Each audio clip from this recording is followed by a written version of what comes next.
Twitter-aktien er på en måned steget med 11%. Dominik Beskers, du har jo tidligere anbefalet at købe op i aktien. Du har også selv investeret i Twitter. Og nu ser vi altså, at den er gået i vejret her. Hvor længe vil du beholde din investering?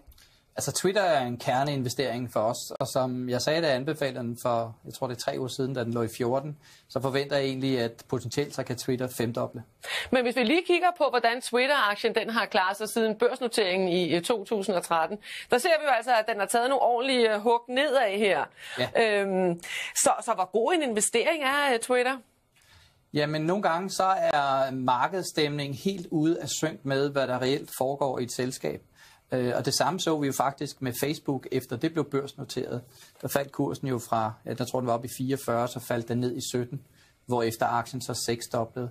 Så det ser vi ofte. Vi ser ofte, at visse interesser ligesom sørger for, at der bliver en negativ stemning omkring aktien. Hvad er det for interesser? Jamen det kan være algoritmehandler. Det kan være algoritmehandlere baseres jo på basis af det nyhedsflow og den stemning, som der er i markedet, som nogen kan have iscenesat.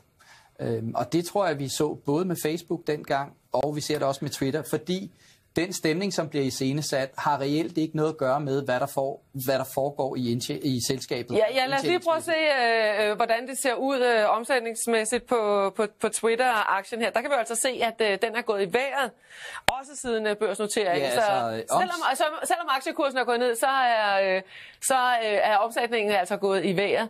Men, præcis. Altså, siden Twitter blev børsnoteret, er omsætningen i selskabet, og her er det jo altså ikke omsætning af aktier, men omsætning af Twitters produkter, som er salg og reklamer, det er tidoblet. Samtidig med, at kursen jo næsten er faldet, jeg tror det er 80% fra toppunkt. Så hvilke risici og muligheder ser du fortsat i Twitter-aktien? Jamen, når der er sådan et misforhold som det her, så er der jo et meget stort potentiale på samme måde, som der var i Facebook, som jeg for øvrigt også anbefalede i sin tid, da den lå ned omkring $20. Men en ting, som er vigtig, det er, at Twitter er en virksomhed, som kan skrue på en masse håndtag i virksomheden, som afgør, hvordan indtjening bliver fremover. Og mange af de håndtag har de slet ikke benyttet sig af endnu. Altså, man bruger et begreb, der hedder monthly average users, og der har Twitter omkring 310 millioner mod Facebooks omkring 1,6 milliarder. Og indtil videre har Twitter kun serveret reklamer for dem, som er, som er medlemmer af Twitter, som har logget ind. Men hver måned er der yderligere 500 millioner mennesker, som logger sig på Twitters nyheder. Og det, der er sket nu her siden første kvartal, det er, at de 500 millioner seere, dem bliver der også serveret reklamer for. Det vil sige potentielt de nærmeste kvartaler. Jeg tror, at det kommer til regnskabsmæssigt at blive reflekteret i 3. kvartal i år og frem efter. Men nu er jeg lige afbrydet dig. Kan man ikke omvendt sige, nu står du også bare her og gør reklame for, at du har en investering i Twitter. Du er ude på at tale aktien op. Nej, jeg kan ikke tale aktien op. Selskabet er alt for stort til, at det, som jeg siger, har nogen indflydelse på aktiekursen. Men det, jeg kan gøre, det er, at jeg kan gøre opmærksom på noget, som der ikke er fokus på lige nu. Og det, som jeg siger, det er, at indtjeningen i Twitter kommer til at stige dramatisk fra 3. kvartal og frem efter.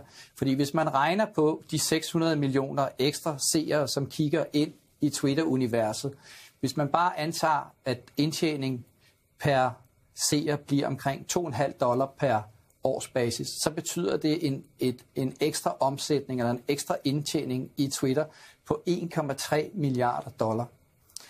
Og Twitter er i forvejen alt for billigt prisfastsat, og det bliver der også nu en ny fokus på, efter at LinkedIn blev overtaget af Microsoft her for nylig.